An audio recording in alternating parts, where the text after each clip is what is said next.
pertanyaannya bagus juga ini. Bapak Takwim. Maaf Prof, izin bertanya, bagaimana cara yang efektif untuk transfer of value melalui pembelajaran daring? Ini pertanyaan baik ini. Ini saya kira pertanyaan ini sering muncul karena era pandemi ini. Dalam era pandemi, lalu otomatis kita harus PJJ, perkuliahan, pembelajaran jarak jauh. Nah, itu lalu bagaimana untuk menanamkan, membiasakan nilai-nilai yang dulu diajarkan secara offline, nah sekarang harus online, gitu kan? Itu kan pertanyaannya. Kita sebagai guru ya jangan kemudian kehilangan taktik, strategi, dan juga jangan kehilangan arah, gitu kan? Lalu menyerah begitu, tidak.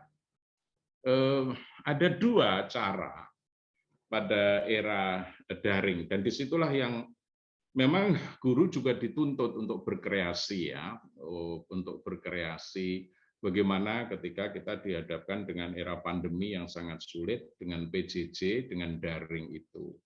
Nah, di dalam hal untuk transfer of value tadi itu, saya lebih suka menggunakan transform of life, gitu ya, untuk memperbaiki kehidupan sosial kemasyarakatan.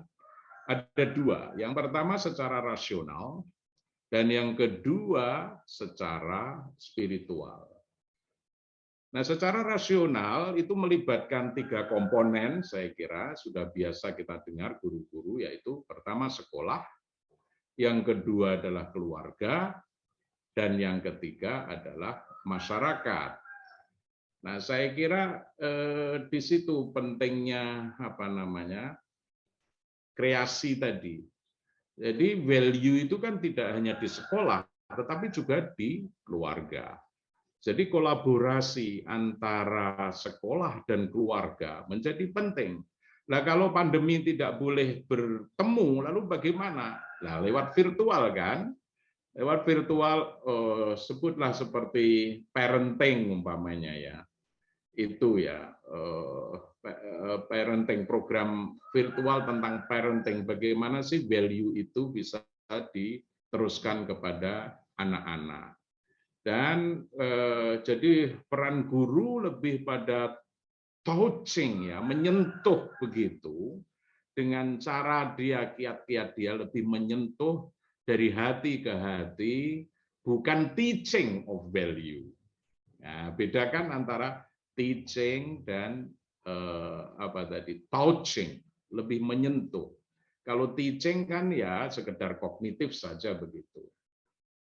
Nah, dari situlah kemudian keluarga itu juga harus dilibatkan gitu, karena lebih tepat nilai-nilai itu juga lewat keluarga. Nah, itu maka koordinasi kerjasama antara guru sama orang tua lewat parenting tadi itu penting. Ya, sesekali bisa lewat home visit. Nah, itu home visit itu juga jarang dilakukan di tanah air.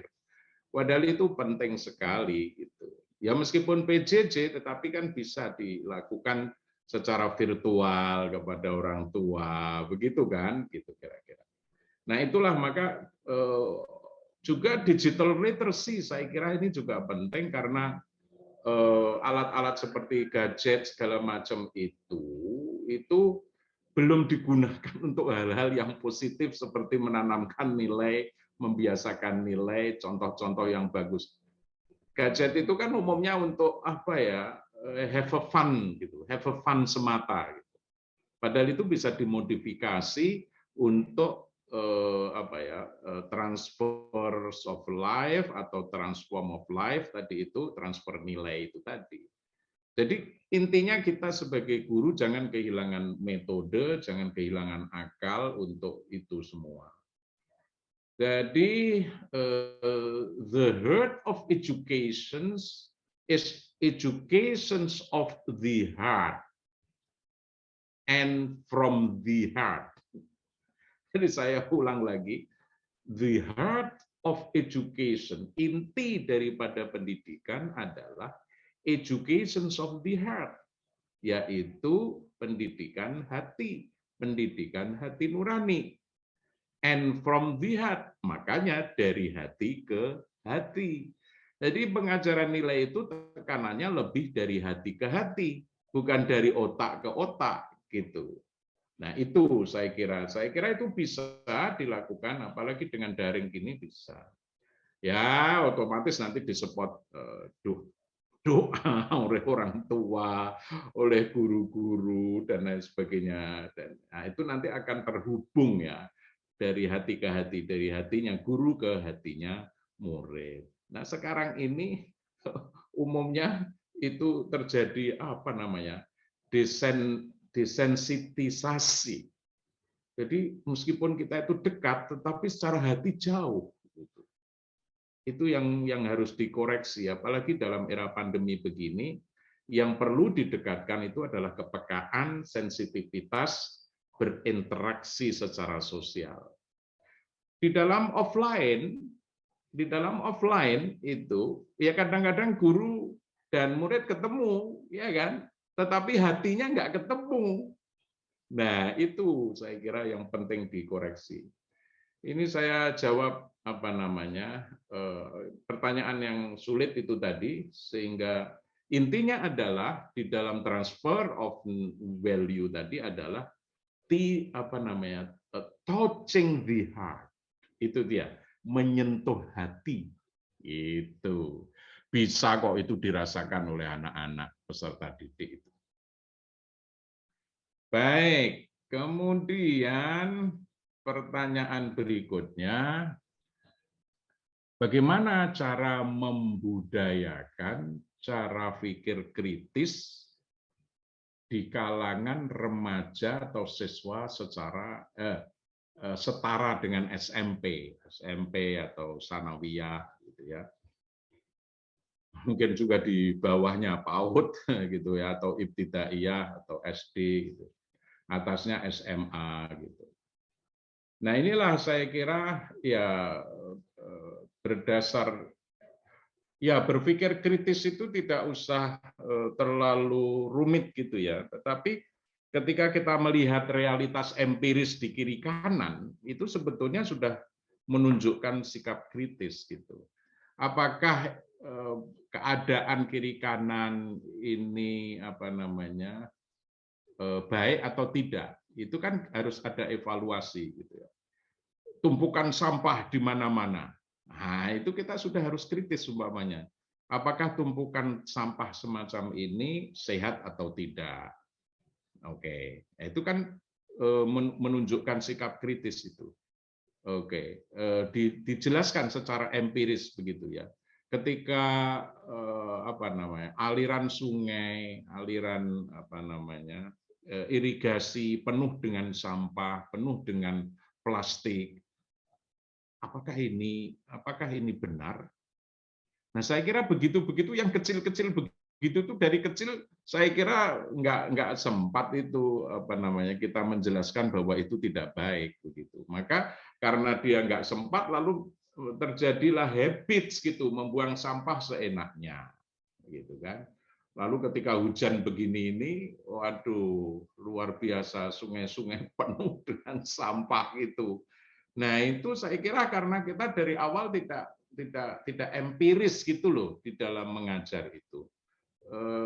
Kalau kita melihat dunia nyata itu otomatis kita kritis, dan kritis itu digait oleh guru juga. Apakah ini elok tidak semacam itu? Ini baik, ini santun, ramah. Ini ramah enggak kalau Anda mengeluarkan kata-kata semacam itu, gitu kan? Apakah yel-yel semacam itu enak nggak didengar, pokoknya begitu ya. Itu saya kira itu mendidik secara kritis itu. Artinya kritis itu kalau kita merasa ada ketidaknyamanan, itu sesuatu yang harus ada solusinya. Hal-hal yang tidak nyaman yang kita rasakan di masyarakat, di keluarga, kemudian di negara, nah maka perlu perbaikan. Nah, antara ketidaknyamanan dan perbaikan itulah kritis sebetulnya. Nah, begitu juga itu berlaku pada hubungan sosial masyarakat, berlaku pada beragama, berlaku pada lingkungan hidup, berlaku dalam kehidupan masyarakat. Begitu kira-kira.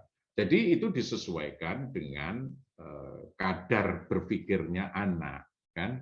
Kadar berpikirnya anak. Uraiannya ya jauh lebih sederhana kalau ada di SMP, tetapi itu harus disampaikan. Jangan dianggap anak-anak nggak perlu tahu itu. Oh, mereka harus tahu apakah bakar sampah itu boleh atau tidak. Gitu. Bagaimana kalau di rumah dan lain sebagainya. Begitu saya kira untuk pertanyaan Pak Marianto ya itu tadi. Demikian saya kira terima kasih.